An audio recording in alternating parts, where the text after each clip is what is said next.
ଧନର ସଦୁପଯୋଗ ଭାଗ 4। ଧନର ତୃଷ୍ଣାରୁ ଦୂରେଇ ରୁହନ୍ତୁ।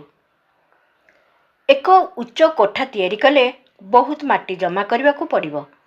ଯେଉଁ ଯେଉଁ ସ୍ଥାନରୁ ଏହି ମାଟି ଆସିବ ସେହି ସ୍ଥାନ ନିଶ୍ଚିତ ରୂପେ ଖାଲ ହୋଇଯିବ।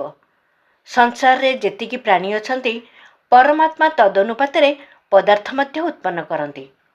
ଯଦି ଜଣେ ବ୍ୟକ୍ତି ଆପଣା ଆବଶ୍ୟକତା ଠାରୁ ଅଧିକ ବସ୍ତୁ ଜମା କରେ ତେବେ ଏହାର ଅର୍ଥ ଅନ୍ୟର ଆବଶ୍ୟକ ବସ୍ତୁର ଅପହରଣ।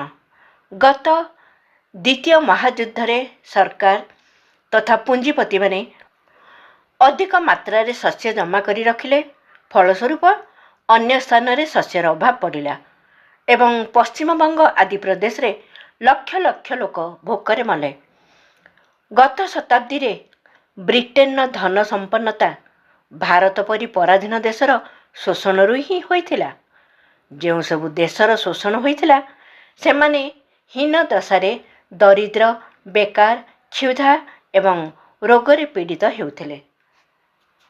କ୍ରମଶଃ ଆଗାମୀ ଭାଗରେ ଆହୁରି ଆଗକୁ ବିଚାରକ୍ରାନ୍ତି ଦୂତ ୟୁଟ୍ୟୁବ ଓଡ଼ିଆ ଚ୍ୟାନେଲକୁ ସବସ୍କ୍ରାଇବ୍ କରିବା ସହ ପରବର୍ତ୍ତୀ ଭିଡ଼ିଓ ପ୍ରାପ୍ତ କରିବା ପାଇଁ ବେଲ୍ ଆଇକନ୍ ଦବାନ୍ତୁ ଏବଂ ବିଚାରକ୍ରାନ୍ତି ଦୂତ ଓଡ଼ିଆ ଫେସବୁକ୍ ଓ ଇନଷ୍ଟାଗ୍ରାମ ସହ ଯୋଡ଼ି ହୁଅନ୍ତୁ।